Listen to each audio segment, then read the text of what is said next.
Alright, isolve natin ang puzzle nito mga bossing. Unang sulong ang puti, tatalunin itong itim. Okay. Pumasok kasi yung itim, pumasok dito. Yan. So, akala niya ay lalamang siya, no? Baka iniisip niya kung iilag, pwede siyang pumasok, magpadama. No? Pwede yan, no? So, yun ang kanyang expectation. Pero hindi yun ang mangyayari dahil may lansi na ang puti. Paano? Ganito lang.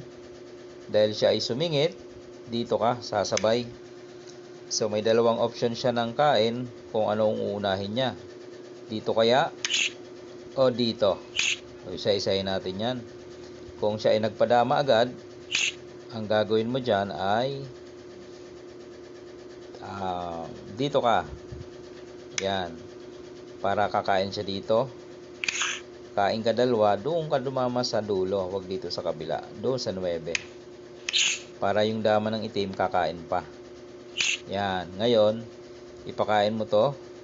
Kain ng piyon. Ipakain mo ulit, dalawa.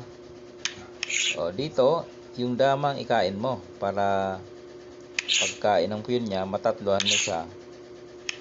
Yan. Bantay sarado, ano. Okay, ibalik natin. Kasi may option doon sa kabila. Paano kung doon sa kabila kumain? Okay, balikan natin. Sumingit. Sumabay tayo. Kanina ito ano, dito naman tayo sa kabila. Ganun pa rin.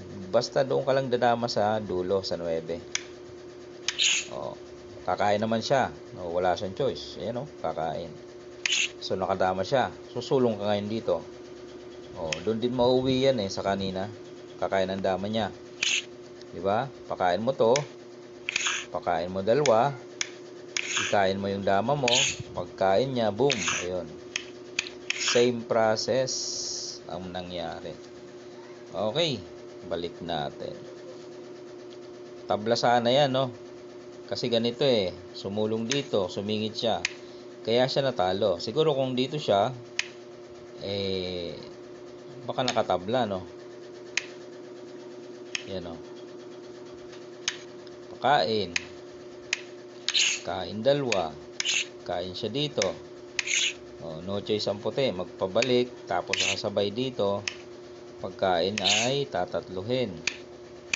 Baka sakali dyan, makatabla siya, no? Kasi, pwedeng umabante ito. O pwedeng mag-sacrifice, then iabante niya. Mauwi na sa draw. Okay. Ganun talaga Maling akala. Alright mga boss. Yan yung puzzle natin isinolve.